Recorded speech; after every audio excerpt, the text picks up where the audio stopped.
కూర్చుందాం. అందరికీ మరి ఒకసారి మరణాత మరణాత మరణాత. ప్రభునందు ప్రియమైన దేవుని పిల్లలారా, ఈ దినము కొరకైన ధ్యానాంశము కన్నీరు. అందరూ చెప్పండి, కన్నీరు అంటే తెలుసా? అంటే తెలుసా? కన్నీరంటే తెలుసా? ఏంటంటా నవ్వు. తెలుసా తెలీదా? ఊరుకో అమ్మ, కన్నీరంటే ఎవరికి తెలీదు? పుట్టేవాడికే తెలిసి ఏడవమని అనకున్నాడు, ఏడుస్తా పడతాడు. ఎందుకంట? అయ్యయ్యో అమ్మ కడుపులోనే బాగుంది, ఈ కష్టాల లోకంలోకి ఎందుకు వచ్చానా అని ఏడుస్తాడట కదండి. కానీ వాడేడిస్తే మనందరికీ ఎంత సంతోషమో కదా. చూడవే ఎంత బాగా ఏడుస్తున్నాడు, ఆ గొంతు ఎంత బాగుందో అంటాం. అలాగునేనట మనకు దిక్కై ఉన్న దేవుడు మన చెంతగా, మన చెంతని, మన ఎదుటని, మన ప్రక్కని, మన చుట్టూ ఉండగా చిన్న చిన్న కష్టాలకు కూడా, చిన్న చిన్న బాధలకు కూడా, చిన్న చిన్న నిందలకు కూడా మనం ఏడుస్తూ ఉంటేనట బహుశా యేసయ్యకి కూడా సరదాగా ఉంటుందేమో. అవునంటారా కాదా? సంతోషిస్తారేమో. ఎందుకు అంటే ఒకే ఒక్క మాట అంటారంట ప్రభువు, అమ్మా ఎందుకు ఏడుస్తున్నావు, నేనున్నానుగా అంటారంట. చెప్పండి, ఏమంటారు? ఎందుకు ఏడుస్తున్నావు, నేనున్నానుగా అంటే ఆయనను చూచిన అంతాయో సరియౌను. అది కన్క్లూషన్. ఏమండి, మిత్రుడా రారమ్ము అనే పాటలో అన్నీ ఆయన నేర్పించి దాసయ్య ఏమండి చివరకు ఒక్క మాట చెప్పారు. ఏంటా మాట? ఆయనను చూచిన అంతా సరి అయిపోద్ది అన్నారు. కానీ మన విధేంటి? ఆయనను చూడాలి. ఆయన అంటే మన స్నేహితుడు, మన మిత్రుడు, మన వరుడు, మన ప్రియుడు, మన ప్రాణనాథుడు. గనుక ఆయన వైపు చూడడానికి బదులు డాక్టర్ల వైపు చూస్తాం, ఇరుగు పొరుగు వారి వైపు చూస్తాం, ఎదురుగున్న వారి వైపు చూస్తాం. వద్దు వద్దు, నా వైపు చూడండి అని యేసయ్య మనం ఎప్పుడు ఆయన వైపు చూస్తామా అని మన వైపు చూస్తాడంట. ఎంత ప్రేమండి ఆయనకు! ఇంత ప్రేమ, ఇంత జాలి, ఎంత కరుణను నీ చింత చేయగా నీ వింతాలెల్ల నిత్య జీవ విధములాయన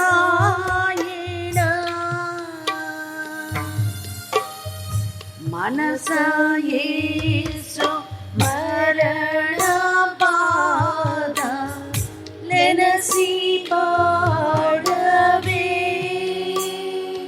తాన నేనరు చూడవే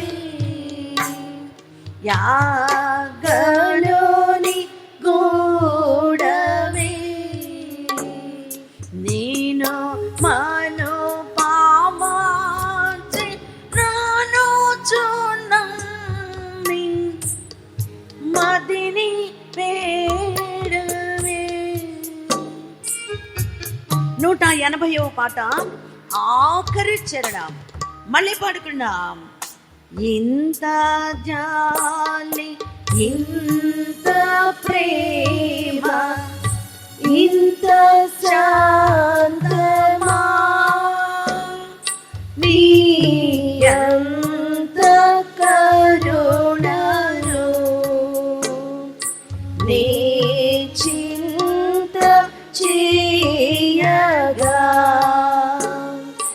నీ వింతలెల్ల నిత్య జీవ విధము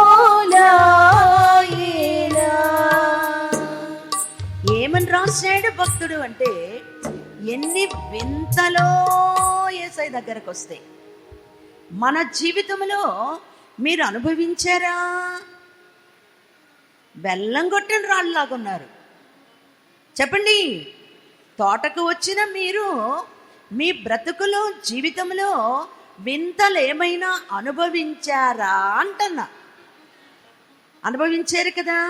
ఆయన క్రియలన్నీ వింతలే. ఏమండి, మన జ్ఞానముకో అర్థము కాని వింతలు ఆయన చేసే దేవుడై ఉన్నారు గనక సేవా దినములలో ఆయన చేసిన కార్యములను కన్నులారా చూచిన శిష్యులు అంటున్నారు, అయ్యో ఈరోజు ఎన్ని వింతలు చూసాం కదా. ప్రారంభించి 49వ సంవత్సరము మే నెల 16 నుండి ఈ రోజు వరకు లెక్కేస్తే ఇదే పుణ్యభూమిలో, ఇదే స్వస్తిశాలలో, కాకానిలో ఎన్ని వింతలు జరిగాయి అంటే ఎవ్వరూ లెక్క పెట్టలేరు కదా. అవును. కాబట్టి ఈరోజు అంశమే కన్నీరు. ప్రియులరా, ఈ కన్నీరు అనేది మానవ జాతికి ఒక అలవాటు లేక నైజము అనుకోవాలి. అందరికీ కన్నీరు ఉంటుంది. అందరికీ కన్నీరంటే తెలుసు. పుట్టిన బిడ్డ మొదలుకొని ఆఖరి దినము వరకు రోజు ఏడ్చేవారున్నారు, అప్పుడప్పుడు ఏడ్చేవారున్నారు. అసలు ఏడుపు లేనోళ్ళు ఉన్నారా? ఏమండి, వాళ్ళకి అన్నీ ఉండి ఒకవేళ ఏడుపు రాకపోయినా పక్కోడు బాగుంటే ఏడుస్తారంట. అదొక కొత్త ఏడుపు. ఆ ఏడుపు కన్నీళ్ళు రావు. ప్రియులరా, ఏది ఏమైనా ప్రభు అంటున్నారు, అమ్మా ఎందుకు ఏడ్చుచున్నావు? ఏమంటున్నారు చెప్పండి? అమ్మా ఎందుకు ఏడ్చుచున్నావు. అలాగే అయ్యగారులను చూస్తే అయ్యా ఎందుకు ఏడ్చుచున్నావు. సాధారణంగా చిన్నపిల్లలు ఏడుపు ఒకలాగుంటుంది, యవనస్తుల ఏడుపు ఒకలాగుంటుంది, వృద్ధులు ఏడుస్తే మాత్రం మనసు కరిగిపోద్ది. అవునంటారా?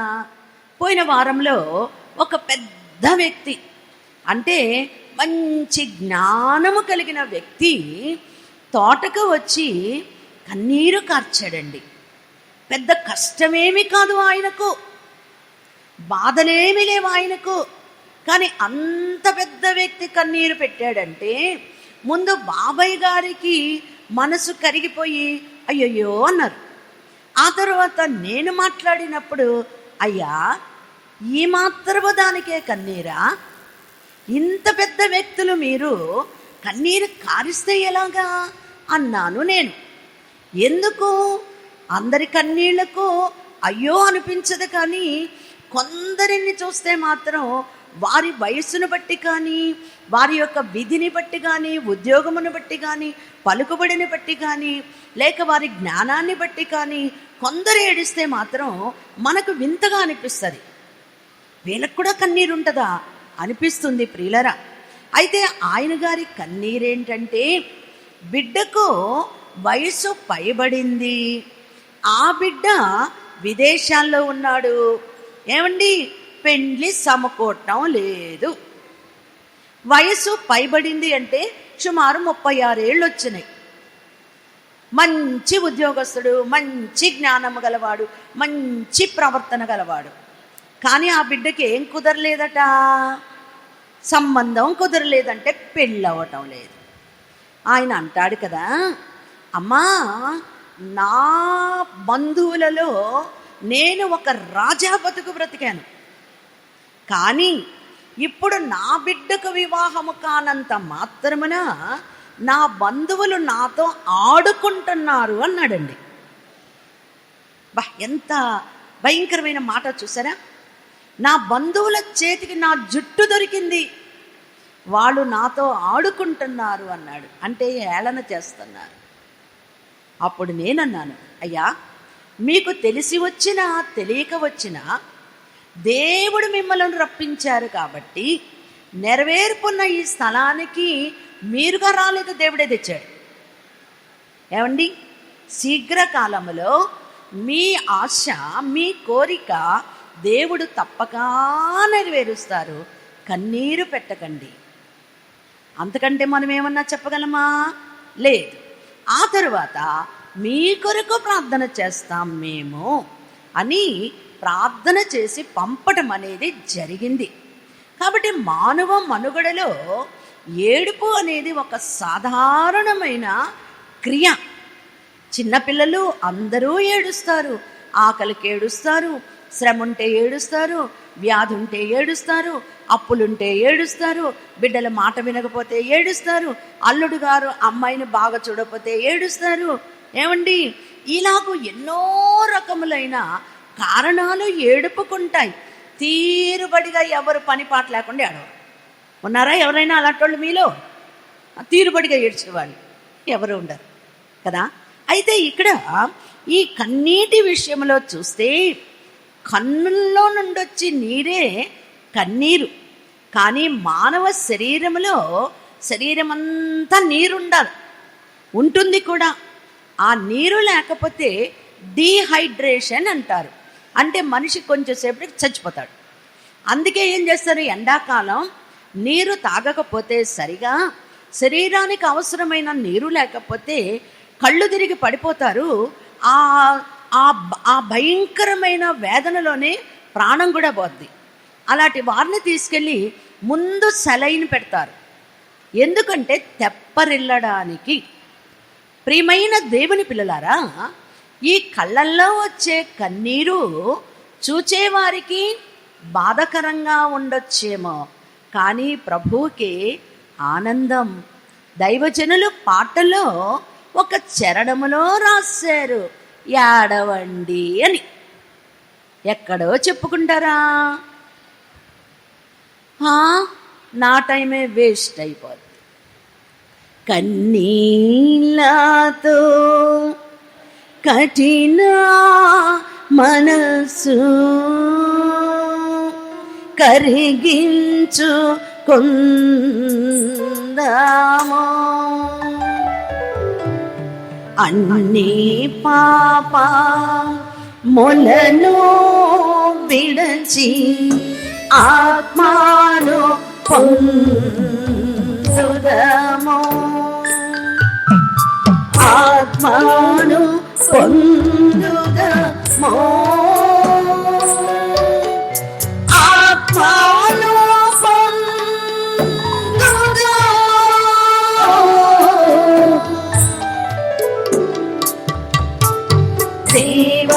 దేవరాజా పుత్రురామై తేజరిల్లుదామా. అవునా? నేననుకుంటాను, దేవరాజు బిడ్డలా మనం ఏడవాలా? కానీ వాక్యంలో రాజులు కూడా ఏడ్చారండి. అవునా? మనము ఏడవాలట. ఎవరి కోసం ఏడవాలి? మన పాపముల కొరకు మనమే ఏడవాలి. నన్ను వెంబడించువాడు తన సిలువనెత్తుకొని మొదట తన్ను తాను ఉపేక్షించుకొని, రెండవది తన సిలువనెత్తుకొని నా దగ్గరకు రావాలి. ఇప్పుడు మీ అందరూ ఏమెత్తుకొని వచ్చారట చెప్పండి? సిలువలు ఎత్తుకొనే వచ్చారు. అవి కనబడవు, మీ లోపల ఉంటాయి. కొంతమందికి బరువైన సిలువ ఉంటుంది, కొంతమందికి తేలికైన సిలువ ఉంటుంది. అవునంటారా కదా? ఎవరికి తగ్గ సిలువ వారు మోసుకొని వచ్చారు. సిలువ అంటేనే శ్రమ. కాబట్టి సిలువ అనే శ్రమ లేక శ్రమ అనే సిలువ మోసుకొని ఆయన దగ్గరకు వస్తే ఆయన అంటున్నాడు, అది నేను మోస్తాను, మీకు భారము లేకుండా చేస్తానన్నారు. అందుకే విశ్వాసంతో మనం అందరము ఆయన దగ్గరకు వచ్చాం. ప్రియులరా, చూడండి, నీరు కంట్లో నుండి వస్తే కన్నీరు, ముక్కులో నుండి వస్తే జలుబు, చెవిలో నుండి వస్తే చీము, తల్లో నుండి వస్తే అది ఒక నీరు. ఇంకా ఇలాగూ నోట్లో నుండి వస్తే లాలాజలం. ఇంకా చెప్పండి, బాగా నవ్వితే వస్తే ఆనంద బాష్పం. ఎన్ని రకాలు ఉన్నాయండి. ఒక్క నీటికే ఇవి భిన్నమైన పేరు. కానీ ఇక్కడ ఆ నీరు కాదు. ఈరోజు మనము కన్నీటిని గురించి ధ్యానం చేసుకుందాం. మొదటిగా చూచినట్లయితే మరి 33:4 ఆది కాండములో ఏశావు యాకోబులు ఒకరిని ఒకరు కౌగలించుకొని కన్నీరు కార్చిరి అని ఉన్నది.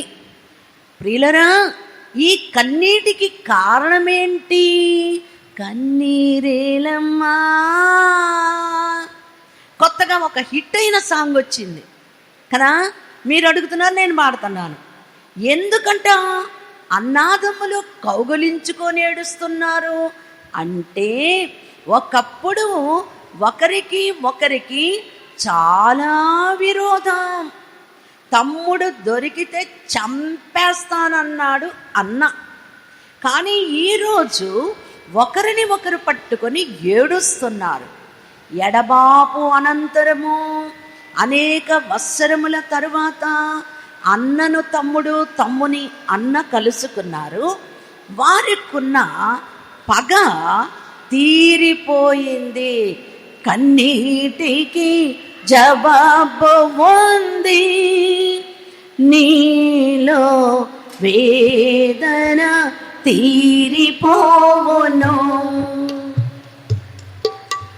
యేసయ్య విన్నాడమ్మా నీరు కన్నీటి ప్రార్థన. కన్నీటికి జవాబు ఉంది.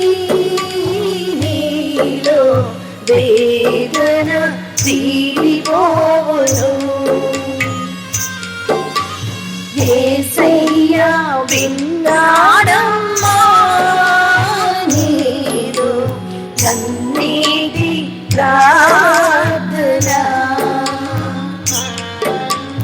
నిన్ను విడువను ఎడబాయని పలికిన యేసే నీ తోడమ్మా. విలపించకో, చిగురందకో, భయమందకో, కలత చెందకో. కన్నీటికి జవాబు ఉంది. నీలో వేదన తీరిపోను. కాబట్టి వీరి కన్నీటికి ఏంటి కారణము అంటే, అనేక సంవత్సరముల తర్వాత పగ తీరిపోయి ఒకరి మీద ఒకరికి ప్రేమ వచ్చింది. ఏమండి, ఆ ప్రేమ ఈ కన్నీటి ద్వారా కనబడుతుందండి. చూసారా, వారి మీదున్న పగ, ఒకరి మీద ఒకరికున్న పగ తీరిపోయింది. ఆ పగ తీరింది గనకే కన్నీరు వచ్చింది. అవునా? యాకోబునకు అదేనా లాబాను కీడు చేయ లేక వెళ్ళిపోయన్ మూకాతో ఏసావు ముందునకు వచ్చియు. మూకాతో ఏసావు ముందునకు వచ్చియు.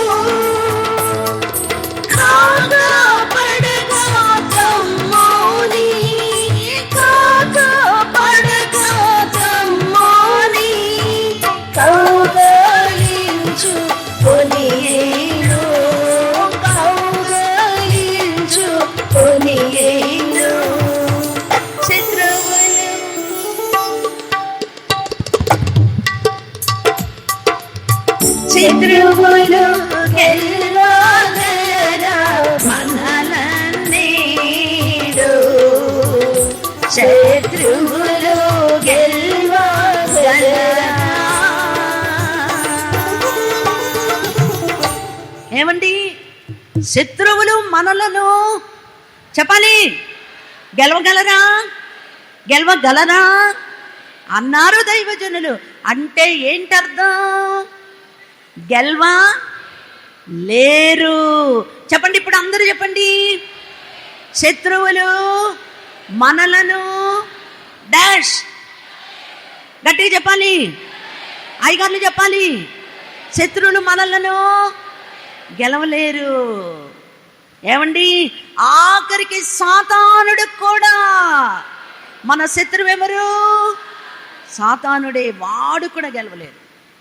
దేవునికి లోబడి ఉండుడి, అపవాదిని ఎదురించుడి, అప్పుడు వాడు మీ వద్ద నుండి. అబ్బా, ఇంకంతకంటే ఏం కావాలండి?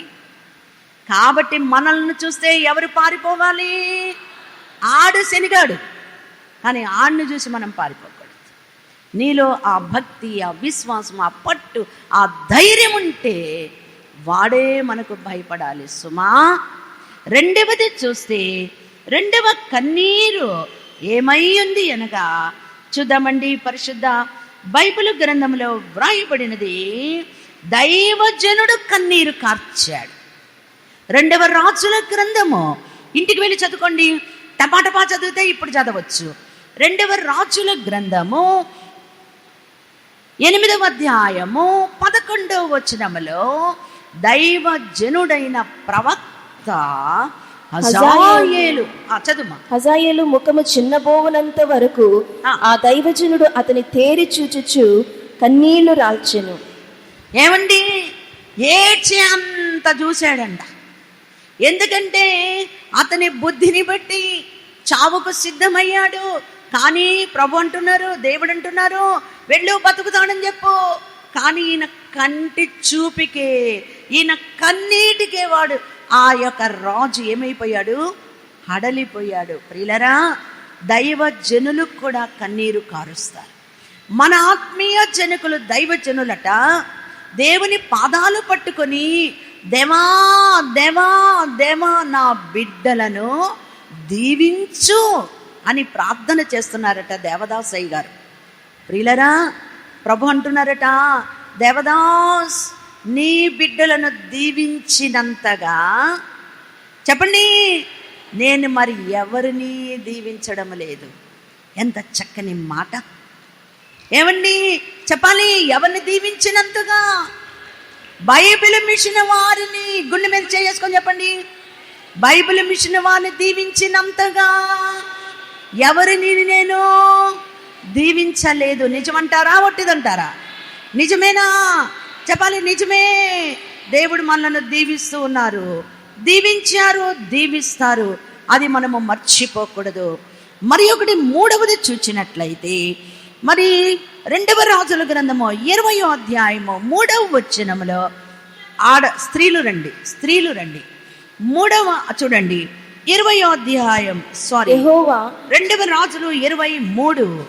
యెహోవా యథార్థ హృదయుడినై సత్యముతో నీ సన్నిధిని నేనెట్లు నడుచుకుంటునో, నీ దృష్టికి అనుకూలముగా సమస్తమును నేనెట్లు జరిగించి తినో కృపతో జ్ఞాపకం చేసుకునమని హిజ్కియా కన్నీళ్లు విడుచుచు యెహోవాను ప్రార్థించెను.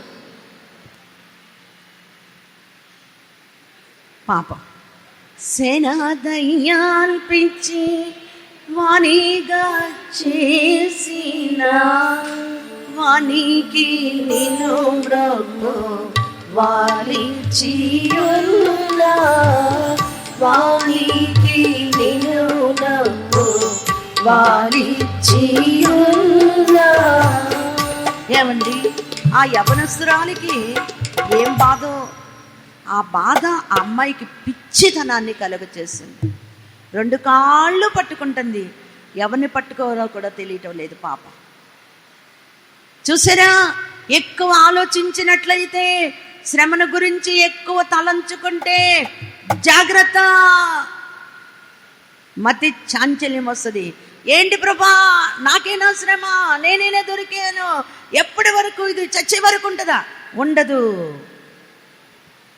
అర్థమైందా? ఆయన్ని పట్టుకుందాం మనం. పాపం యవనస్తురాలు, ఏమీ తెలియలేదు అమ్మాయికి ఎవరిని పట్టుకోవాలో కదా. కాబట్టి మూడవది చూచినట్లయితే, మొదటి కన్నీరు అన్నదమ్ముల కన్నీరు, రెండవ కన్నీరు దైవజనుని కన్నీరు, మూడవ కన్నీరు రాజు కన్నీరు. రెండవ రాజులు పట్టుకోండియ్యా. రెండవ రాజులు 20వ అధ్యాయము 3వ వచనం. యెహోవా అమ్మాయి ఏమీ కాదండి, ఏదో మతి సరిగా లేదు, దానికే చూడాలా? వాక్యం ఆపేయమంటారా చెప్పండి? మరి ఎందుకు అందరూ అలా చూస్తున్నారు? చెప్పాను కదా, యవ్వన కాలంలో మిక్కుటమైన శ్రమ వస్తే, అది తట్టుకోలేకపోతే, ఆలోచన ఎక్కువైపోతే సాతానుడు అలా తయారు చేస్తాడు. అదేమి చేయదు. చదువుమా. యెహోవా యథార్థ హృదయుడనై సత్యముతో నీ సన్నిధిని నేనెట్లు నడుచుకుంటునో, నీ దృష్టికి అనుకూలముగా సమస్తమును నేనెట్లు జరిగించితినో కృపతో జ్ఞాపకం చేసుకొనుమని హిజ్కియా కన్నీళ్లు విడిచుచు యెహోవాను ప్రార్థించి. చూసారా, రాజు కన్నీరు కారుస్తున్నాడు. రాజు అసలు అంత ఆస్కారం ఉంటుందా? ఏమి తక్కువ రాజుకి? తలంచుకుంటే దెబ్బలకు తక్కువ అంటారు, ధనానికి తక్కువ, సంతోషానికి తక్కువ ఏమీ కాదు. కానీ చచ్చిపోతామని దేవుడు ప్రవక్త ద్వారా కబురు చేస్తే ఇల్లు సర్దుకోమంటే ఈ రాజు బతకాలని ఏడుస్తున్నాడు. దేవుని దగ్గర తన మంచి కార్యములన్నీ జ్ఞాపకము చేస్తున్నాడు. గోడ వైపు తిరిగి ఏడుస్తున్నాడు. ఆయుష్ కొరకు కన్నీరు. ఏమండి, 4వది చూద్దాం. రాణి కూడా కన్నీరు కార్చింది. ఎవరి రాణి? గుడ్, పండితులైపోతున్నారు. ఎస్తేరు గ్రంథము 8వ అధ్యాయము 3వ వచనం చదువుమా. మరియు ఎస్తేరు రాజు ఎదుట మనవి చేసుకుని అతని పాదముల మీద పడి అగాగీయుడైన హామాను చేసిన కీడును, అతడు యూదులకు విరోధముగా తలంచిన యోచనను వ్యర్థపరచుడని కన్నీళ్లతో అతనిని వేడుకొనెను. చూసారా, ఎవరి కోసం అండి ఏడుపు? చెప్పాలి, తన కోసం కాదు, తన జనాంగము అనగా తన ప్రజల కొరకు. ఏమండి, మీలో ఎవరైనా మీ పేట కొరకు ఏడ్చారా? మీ పేట, రైలు పేట, ఏం పేటలో ఉంటాయిగా మీకు, మీ పేట కోసం ఏడ్చారా? లేదు. మీ కాలనీ కోసం ఏడ్చారా? లేదు. మీ కుటుంబం కోసం ఏడ్చారా? బొమ్మలు తిప్పుతాయి, తలకాయలు ఇలా తిప్పుతున్నారు, కీ డాల్స్ లాగా. మీ యజమాని కొరకు ఏడ్చారా? యజమానురాల కోసం ఏడ్చారా? బిడ్డల కోసం ఏడ్చారా? దానికి తక్కువ లేదు. కానీ దైవజనులు అన్నారు, అందరి కోసం ఏడవమన్నారు. మీకోసమే కాదు, ఎవరి కోసం ఏడవండి. పాడతారా? పాడితే ప్రైజ్. ఎవరు ముందెత్తితే వాళ్ళకి ప్రైజ్. అంత బాగా వచ్చనమాట పాటలు. మా ఇంటి దీపం అవి బాగొచ్చు, నాకు అయిరావు. చెప్పండి, ఏం పాట? అడ్డడ్డా. యేసు నీ విషయాలు ఎరుగని మానవులు ఎచటానుండారాన్ని తెలుసునా, యేసులో చేరాన్ని ఎందరో ఎందరో ఇదియో కూడా నీకు తెలుసునా, ఇదియే నా దుఃఖము తెలుసునా, ఇదియే నీ దుఃఖము తెలుసునా. ఇప్పుడు చెప్పండి, ఎవరి కోసం ఏడవాలట? ఎవరి కోసం ఏడవాలట? వామ్మో వాయ్యో, ఎవరి కోసం? యేసులో చేరని వారి కొరకు. ఈ తోటకు కూడా వస్తున్నారు యేసులో చేరని వారు, వాళ్ళ కోసం ఏడుస్తున్నారా? టైం లేదమ్మా, మా కోసం ఏడుచుకోవడానికే పొద్దు సరిపోట్లా అంటున్నారు కదా. మీతో పాటు వాళ్ళను కూడా గుర్తు చేసుకొని ఆడవండి. మీ పిల్లలతో పాటు ఆ పిల్లలను కూడా గుర్తు చేసుకోండి. యేసయ్యా, నిన్ను ఎరగని వారు ఎవ్వరూ ఉండరట, కానీ నీలో చేరని వారు ఎందరో ఉంటారంటయ్యా. ఒకసారి జ్ఞాపకం చేసుకోయ్యా అని ఏడువమ్మా. ఆ ఏడుపుకి ఏముంటుందట? ఫలితం ఉంటది. అర్థమైందా? ఇది ఎన్నో కన్నీరు? 4. 5వది కూడా చూద్దాం. 5వ కన్నీరుకు వచ్చేసరికి నీతిమంతుని కన్నీరు. ఏమండి చెప్పగలరా? ఎవరి నీతిమంతుడు ఎందుకు ఏడ్చాడు? Very good. ఎవరమ్మా చెప్పింది? కాకనమ్మాయి, మా గొర్రె. నీకు ఇస్తాలే ప్రైజ్. నీతిమంతుడు అనగానే ఎవరు గుర్తు రావాలా? విజయుడు యోబును రుజువు చేయనై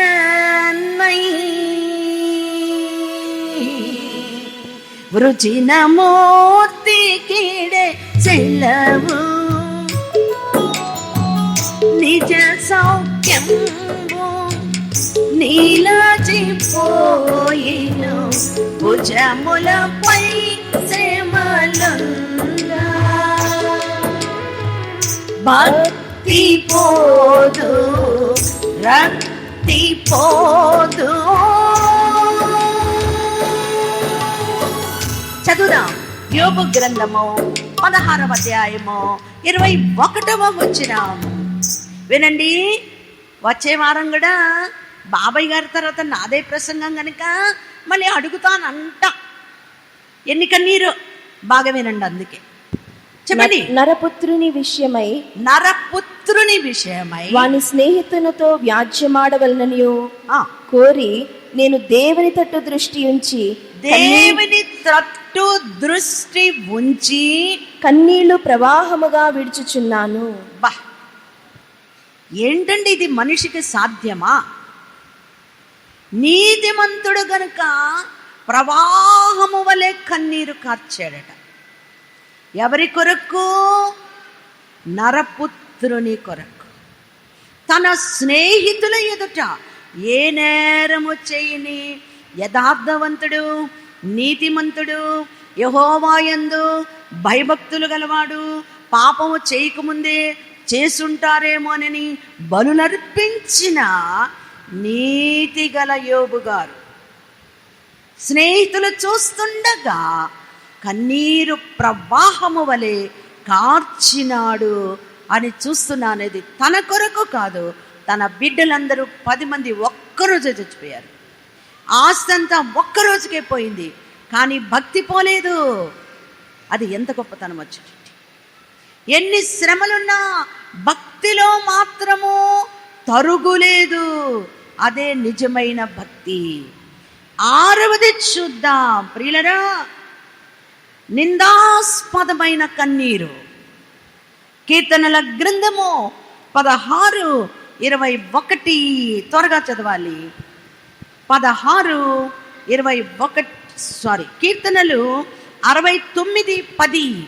కీర్తనలు 69:10. యాకోబు దేవుడవో సేనల అధినేతవో రథములు కాచి యుద్ధములు నడచిన బల సంపన్నుడవో రథములు కాచి యుద్ధములు నడచిన బల సంపన్నుడవో యేసునా ఆశ్రయమా ఆపదల సహాయమా నూతన మార్గమ సత్య స్వరూపమ శాశ్వత జీవమ నా సర్వస్వమా వినబడగా నీ స్వరమో కదిలిను మంగళము. వినబడగా నీ స్వరమో కదిలిను మంగళము. ఇది నయ్యా నీ వాసము, ఇది నా అనుభవము. ఇది నయ్యా నీ వాసము, ఇది నా అనుభవము. యేసు యేసు నా ఆశ్రయమా పగల సహాయమా. చాలా సంతోషం.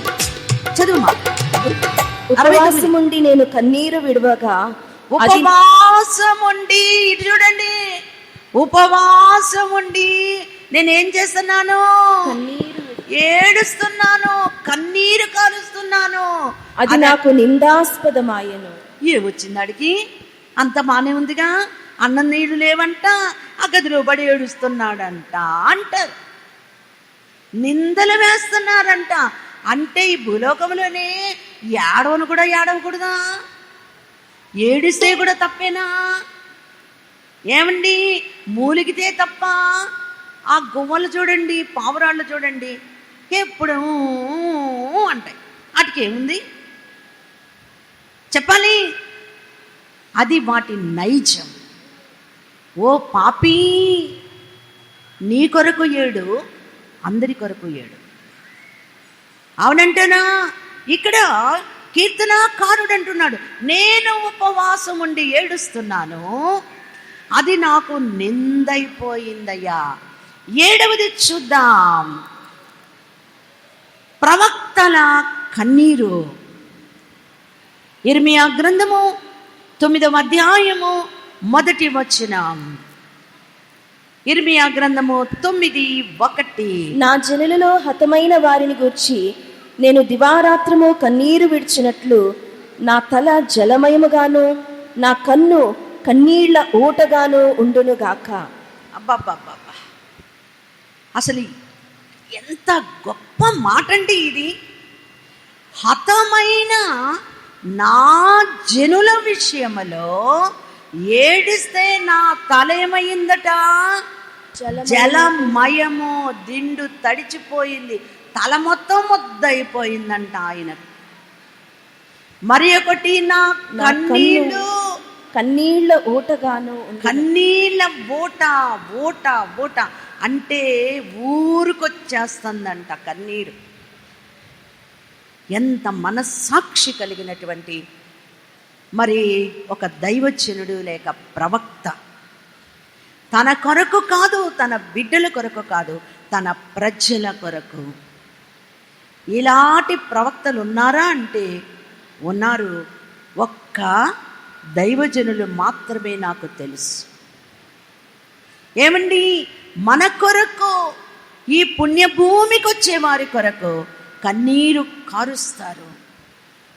ఒక అమ్మాయి నిన్నటి దిన ముందు సాక్ష్యం ఇస్తూ వాళ్ళ ఇంటికట రోజు 2 పాములు వచ్చాయంట, జంట జంటగా, ప్రతిరోజు 2. ఈరోజు 2 చంపడం, మళ్ళా రేపు వచ్చేటప్పటికే మరి 2 రావడం, వాటిని చంపడం జరుగుతుందంట. అవి విష జంతువులు. ఏమైందమ్మా అలా పరుగు పరుగు వెళ్ళిపోతున్నారు? ఏమైంది అక్కడ?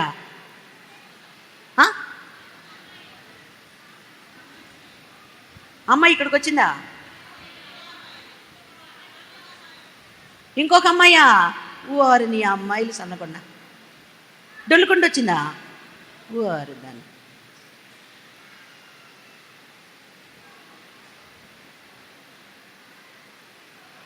ఈదుకుంటూ వస్తుంది. పోనీ ఇటు పోద్ది, తలుపు తీసి ఇటు వెళ్ళిపోద్ది. పోనీ పావులాగా వస్తుందా? పిశాచి కడిమి పడగట్టెను, తన వసాలను నిలువబెట్టెను. పిశాచి కడిమి పడగట్టెను, తన వసాలను నిలువబెట్టెను.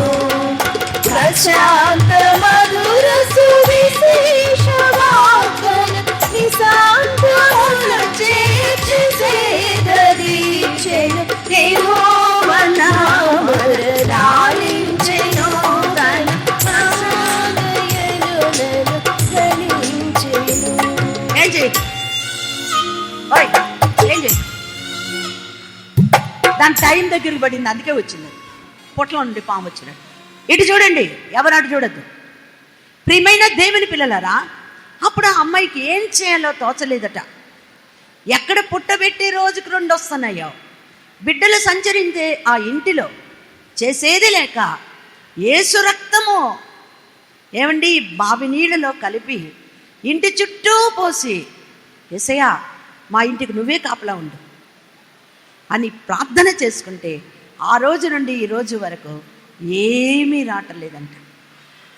చూడండి మరి ఆ కాపుదల, ఆ గొర్రెపిల్ల రక్తము చెప్పండి మరణదూత ప్రవేశించకుండా ఎలా కాపాడిందో ఇశ్రాయేలీలను, అలాగే యేసు రక్తము నేటి వరకు మన నిమిత్తము ప్రవహిస్తూనే ఉన్నది. కాలువలుగా రక్తమెల్లా కారుచుండెను అని పాడుకుంటున్నాం కదా. కాబట్టి ఇక్కడ ఈ కన్నీరు చూచామండి. ప్రవక్త కన్నీరు తన ప్రజల కొరకు. మరి ఒకటి చూద్దాం, 8వ కన్నీరు యోవేలు గ్రంథము 2వ అధ్యాయము 12వ వచనం. యోవేలు గ్రంథము 2:12. ఇప్పుడైనను మీరు ఉపవాసముండి కన్నీరు విడిచుచు దుఃఖించుచు మనఃపూర్వకముగా తిరిగి నా యొద్దకు రండి. ఎంత చక్కని మాట. అందరం చెప్పుకుందాం. ఇప్పుడైనను మీరు ఉపవాసముండి కన్నీరు విడిచుచు దుఃఖించుచు మనఃపూర్వకముగా తిరిగి నా యొద్దకు రండి. ఆహ్వానం. మొదటిగా ప్రయాసపడి భారము మోసుకొనుచున్న సమస్తమైన వారలారా నా యొద్దకు రండి. ఇప్పుడేమంటున్నారు? ఉపవాసం ఉండండి, కన్నీరు కార్చండి, మనఃపూర్వకముగా అంటే మనస్కరించి చెప్పాలి, మనస్కరించి నమస్కరించండి. మనస్కరించి చెప్పండి, మనస్కరించి నమస్కరించండి. నిండు మనసుతో నిన్నే కొలిచేమో దేవా, రెండు కరులలో నిన్నే నిలుపుకొంటివయ్యా.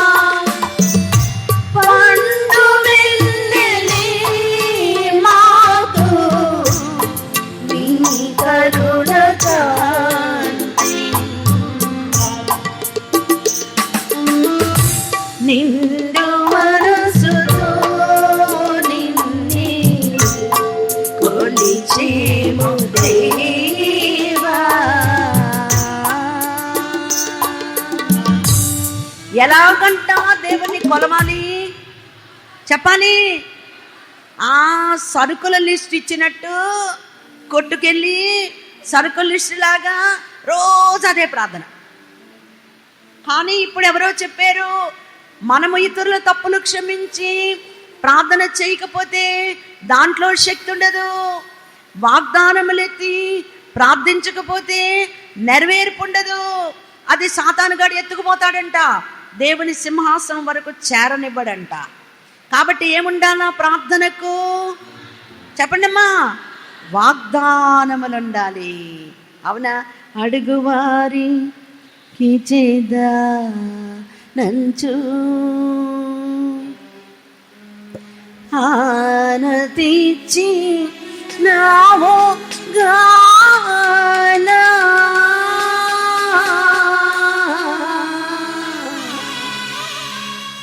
అడుగువారి కిచేదా నంచు ఆనతిచ్చి నావో గానా, అడిగేదా నిన్ను సహాయము ఆత్మవయ్యున్నటి తండ్రి.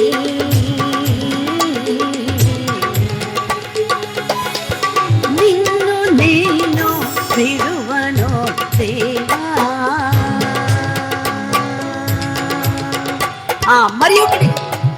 మరి ఒకటి చూద్దాం. 11:35. ఇప్పుడు ఎవరు ఏడ్చారంట? ఎక్కడో చెప్పలేదు, అదేనండి. మరి అక్కడే ఉందండి ట్రిక్. చెప్పలేదంటే బొమ్మలా ఊపుతున్నారు ఆ అమ్మలు. యోహాను సువార్త 11వ అధ్యాయము 35వ వచనం. ఇప్పుడు ఎవరు ఏడ్చారు? అయ్య బాబోయ్, యేసయ్య ఆడవడు ఏంటయ్యా, ఆయనకి ఏమైందయ్యా అనుకుంటున్నాం. ఏమండి, ఎందుకు ఏడ్చారు? అదే అందరూ అనుకుంటారు. పాపం లాజరు చచ్చిపోయారనే ఏడ్చారు. మరి ఏడ్చే ఆయన జబ్బుగా ఉన్నప్పుడే రావచ్చుగా, ఎందుకు రాలేదు? మరి అప్పుడు రాకుండా ఇప్పుడు ఏడుస్తున్నావా యేసయ్య అంటది మరియమ్మ మార్తమ్మ. అవునా? రెండవది, చచ్చిపోయాడంటే వచ్చారా? అప్పుడు రాలేదు, ఏడవలేదు. అలాగే సమాధికి వచ్చారా? నై. అయితే చనిపోయాక కబురు అంది, కబురు తెలిసి 4 రోజులకి తీరుబడిగా వచ్చి ఏడిస్తే ఏమని అర్థం చెప్పండి? ఏడిస్తే ఏమని అర్థం? చూసిన వాళ్ళు ఏమనుకుంటారు? ఆ రోజుల్లోనంట వంటోళ్ళకి కూలి ఇస్తే వంట చేస్తారు కదా, ఇప్పుడు మనకు చేసినట్టు. ఆ రోజుల్లో ఏడ్చే వాళ్ళు లేకపోతేనంట డబ్బులు ఇస్తే వచ్చి ఏడుస్తారంట. 50కి ఏడవాలంటే 50 రూపాయలు ఏడుపు. ఏమండి, 100 రూపాయలు వస్తే 100 రూపాయలు ఏడుపు. 1000 ఇచ్చేవనుకో ఇక గొల్లు పెట్టి ఏడుస్తారు. ఉట్టిట్టిది ఏడిపే, డబ్బులకి ఏడుపు ఉందంట ఆ రోజుల్లో. అందుకే ఏడ్చే వారిని చూచి గొల్లు పెట్టు వారిని చూచి అని ఉంది కదా. వాళ్ళు నిజంగా ఏడుపు కదా, అది డబ్బులకి ఏడుపు. కానీ యేసయ్య కన్నీరు కార్చారు అంటే ఏంటంట దాని వెనుక ఉన్న మర్మము అంటే, ఇంతటితో వాక్యము సమాప్తం చేసుకుంటే వచ్చే వారం చెప్పుకుందామంట. మోకరిస్తారా? మరి హరికథ బుర్రకథలాగా వింటున్నారా అమ్మల్లారా? నీ గుణ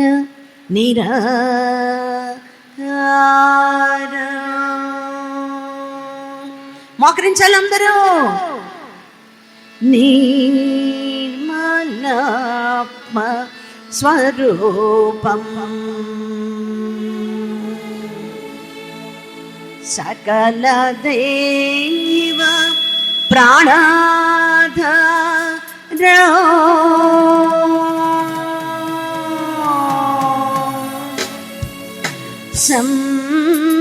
యేసు ప్రణమామ్యహం యేసు ప్రణమామ్యహం.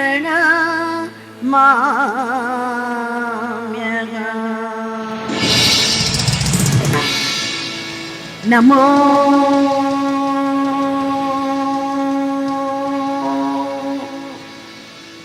ఆది మధ్యాంత రహిత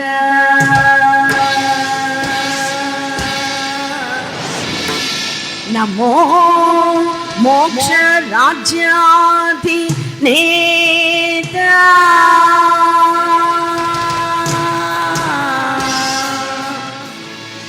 నమో నిత్య సత్య స్వరూపా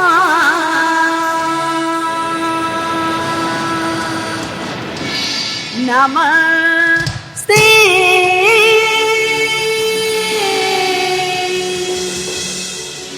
నమస్తే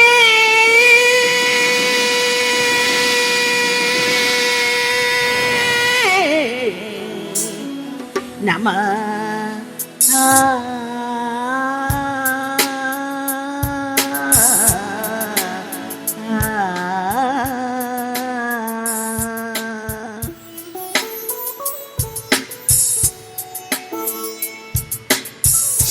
మౌనముగా 2 చేతులు జోడించి ఆ బిడ్డ చూడండి, ఇప్పటి వరకు అల్లరి చేసింది అనుకున్నారా?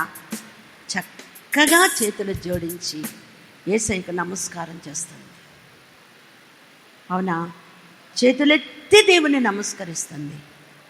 ప్రియులరా, మౌనముగా మనోనిదానము కలిగి ఎందుకు వచ్చామో, మన కన్నీటికి కారణం ఏంటో ఆయన చూస్తూ అనే మాట ఒకటి, కన్నీరేలమ్మా కరుణించు యేసు నిన్ను విడువబోడమ్మా, కలవరపడకమ్మా కరుణించు యేసు నిన్ను విడువబోడమ్మా, కరుణ చూపి కలత మాన్పి, కరుణ చూపి కలత మాన్పి, యేసు తోడమ్మా,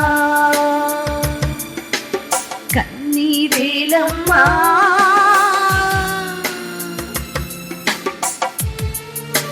మోకరిద్దాం, కళ్ళు మూసుకుందాం, రెండు చేతులు జోడిద్దాం. చాలా మంది కూర్చున్నారు, మోకరించాలి, లేకపోతే మీకు దీవెన లేదు.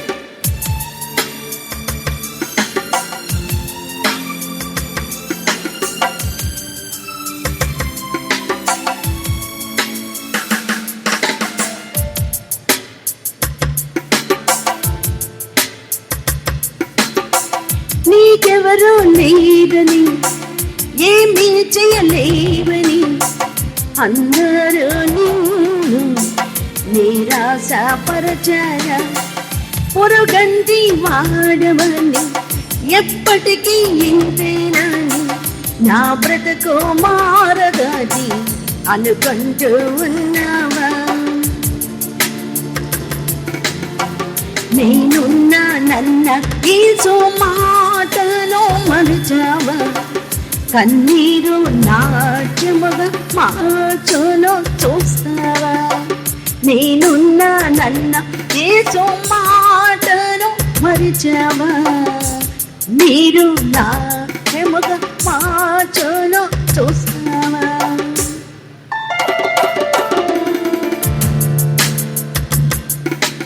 కన్నీరేలమ్మా కరుణించు యేసు నిన్ను విడువబోడమ్మా, కలవరపడకమ్మా కరుణించు యేసు నిన్ను విడువబోడమ్మా.